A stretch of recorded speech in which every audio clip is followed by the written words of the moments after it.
Yan, magluluto tayo ng atay. Atay kong manok. Sabay ko na yan, parehas lang. Para ano ka.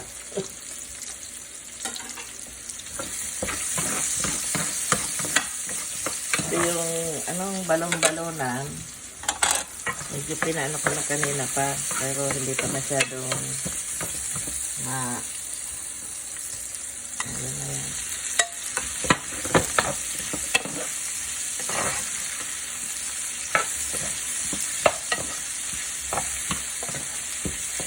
Ito masyadong malumoy. Anong malumoy? Malambot. Malambot.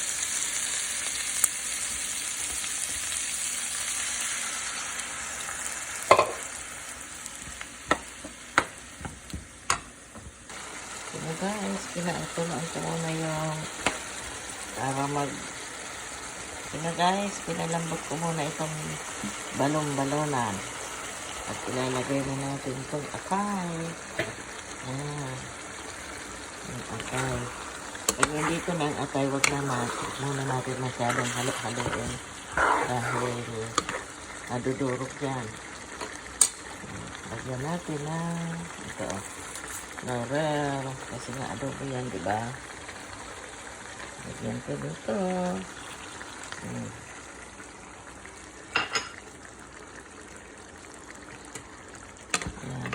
Yan, madali lang ito guys maluto dahil inano ko na, pinakuluan ko na,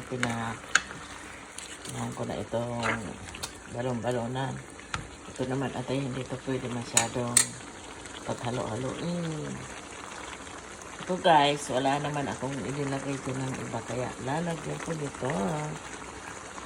Lagyan ako nitong itlog kasi medyo jeta-jeta tayo.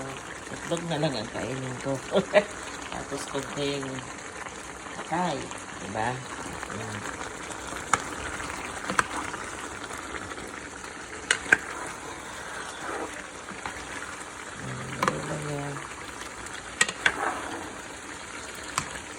Huwag natin masyadong halo.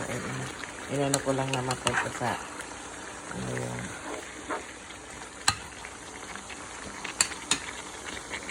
Nalagyan ko ng konting suka.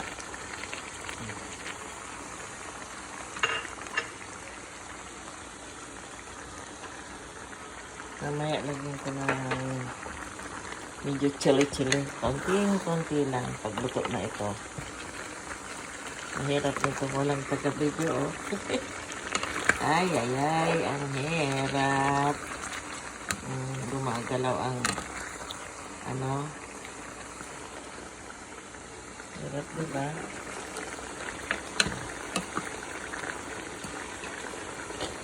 Pa natin, at konti lang, medium lang. Yan na guys, luto na yung atay na may balon-balon na yummy-yummy. Wala na naman dieta, mapaparami na naman ang kain. Ayan, thank you guys, thank you for watching.